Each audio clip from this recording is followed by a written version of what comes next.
Print servers in federal environments create risk and unnecessary complexity.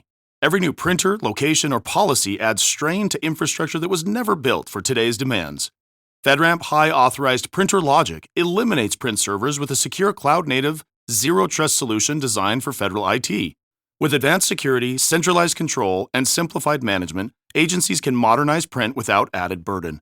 See what secure serverless printing looks like. Visit Vasion.com to learn more. Federal Drive is presented by GEHA, Government Employees Health Association, proudly providing health and dental benefits to federal employees and their families. Visit GEHA.com. Federal retirement is full of choices involving pensions, health benefits, Social Security, and the Thrift Savings Plan. Many employees don't discover the consequences of those decisions until after they've made them. Retirement expert Tammy Flanagan joins me now with some perspective on how to prepare. Tammy, so great to see you. Thanks for joining me today. Thanks, Terry. It's great to be back. Talking about retirement issues, we're still hearing that the administration continues to offer the DRP program in some places. What are you seeing in retirement numbers kind of across the board these days?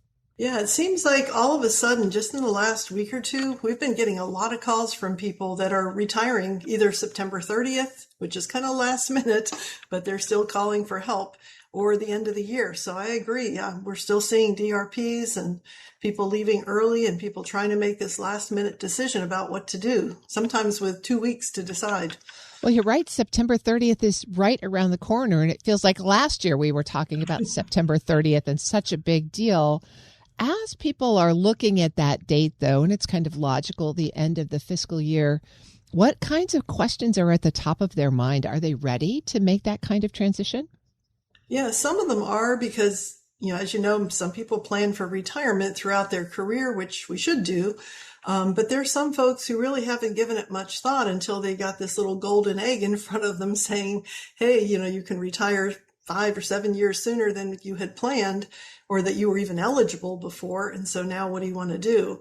And it's very enticing to take that, incentive to go out early, especially if you're going to get a payment, a buyout type of payment.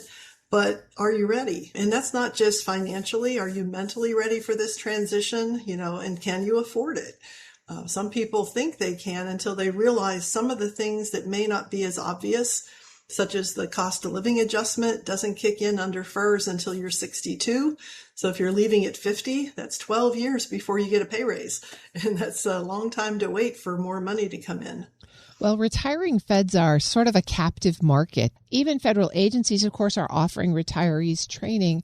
What's the difference between a good retirement training preparation and a session that just sort of walks you through what your retirement benefits are?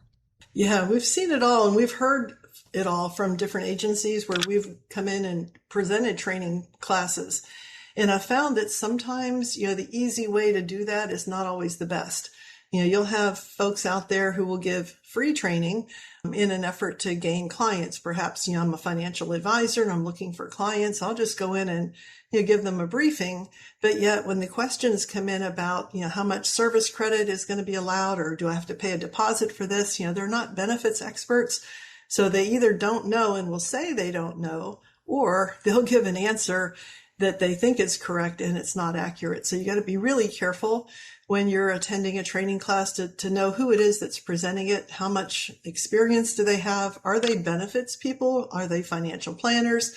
There's a big difference between the two. So one way to test that is to ask a question that you know the answer to and see what they give you as the response. And if they don't know the answer, are they going to give you a reference as where you can find out? So accuracy is utmost important because we don't need more rumors going around. There's enough of those amongst the employees themselves. So be sure that the training is qualified. Somebody's qualified to present it. Should pending retirees look for training offered by their employing agency, or should they go out on their own and look for private sector training? Well, if the agency's offering a training course, absolutely, take advantage of that. Don't bypass that. You don't know how many times I've walked into a classroom where someone will say, well, I've been here 40 years. I know all this. They told me I need to come. And at the end of the day, they'll apologize and say, oh, you told me some things I didn't know, because, there's little nuances in our retirement system that one little thing can either save you some money or avoid you from making a mistake. So I think taking advantage of agency training, usually it's vetted in some way so that you can generally be sure that someone's coming in that's going to really provide adequate and quality training. But if you don't have that, there's a lot of federal employees who are never afforded a formal training program. There's a lot of places to go get it. Whether you're going to the agencies themselves, TSP has wonderful online learning classes. Some of them are live, some are recorded. Social Security has YouTube channels, so does OPM. So even within those agencies themselves that administer the benefits, there are places to learn, whether it's just going to the website and reading or listening to an online class. Those are wonderful, wonderful opportunities. And then I also see outfits like NITP. They provide online training on a regular basis, monthly, by experts who have been doing this for decades. So, there's places like that you can go to that you feel confident and comfortable that the information you're getting is good, accurate, and it's going to be helpful, give you some things that you can do now to prepare for that transition. Tammy Flanagan is a principal with Retire Federal. Tammy, you mentioned the nuances in the federal retirement system. Let's talk about some of those. Where do you see people either be most surprised or make the biggest mistakes by not considering those nuances? Yeah, there's a lot of decisions that employees have to make when they retire, and sometimes the obvious answer is not always the right one. For instance, if I'm married, I have to consider survivor benefits for my spouse. And oftentimes I'll hear someone say, well, my spouse is also a federal employee, or they work in the private sector, they're going to have their own retirement. So I don't see why I need to even consider leaving them a survivor annuity. Well, while there's two of you, you got all these sources of income between Social Security and pensions and retirement savings. But down the road, which could be decades down the road, when there's one of you, can that single person survive on half of the Social Security and without any of your retirement? And in some cases, without your health insurance, because one of the things that conveys with a survivor benefit is the ability for a non-federal spouse to maintain health insurance, or even a federal spouse who may not be eligible for their own retirement benefit. So that's a big one. I see that a lot.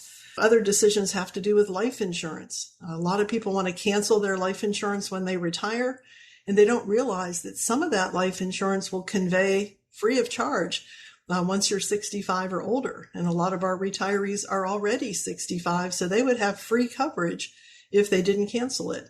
So, there's some things you really want to know ahead of time to avoid missing out on an opportunity or making a mistake that you're later going to come to regret. And you can't go back and change it. Some of these decisions are permanent.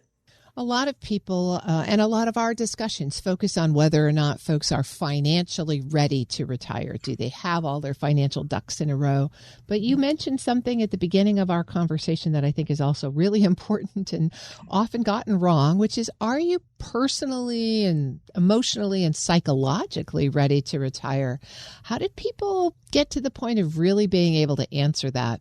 Well, I think someone who's been planning on retirement for many years, really preparing for it, has been thinking about that and has been making secret plans in their mind or with their family of, here's the things we're going to do initially when I retire. Here's what my retirement life is going to look like. Here's what I want for that.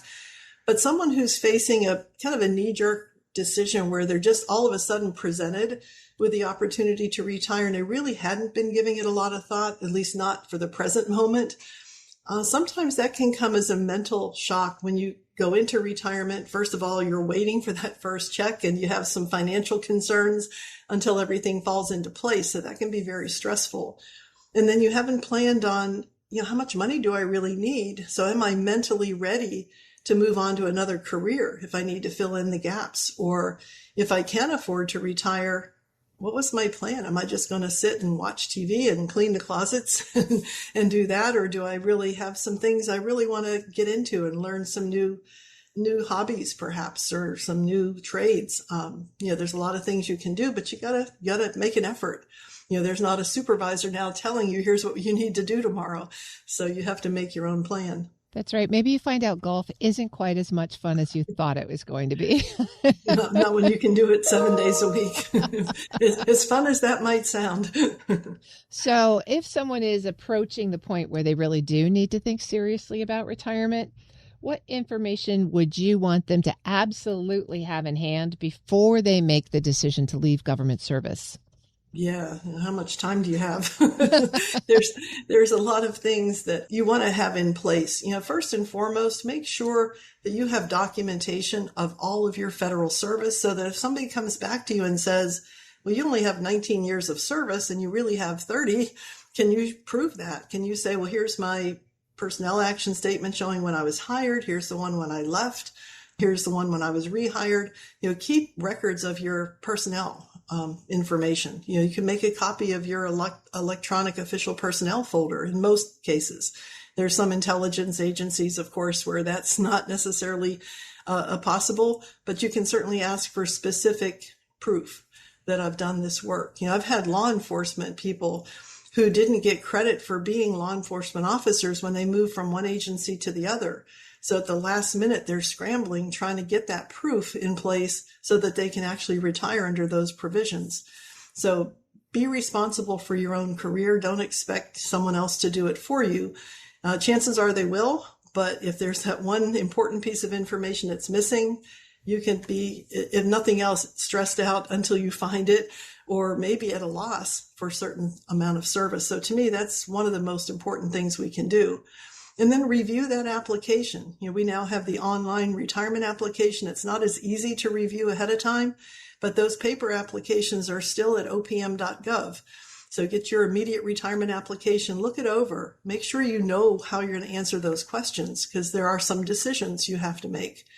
So, be prepared, think about this, get the training that you might need, do the research ahead of time, and don't rely on something that your coworker did or that your best friend did, because that may not be the right decision for you. Tammy Flanagan is a principal with Retire Federal.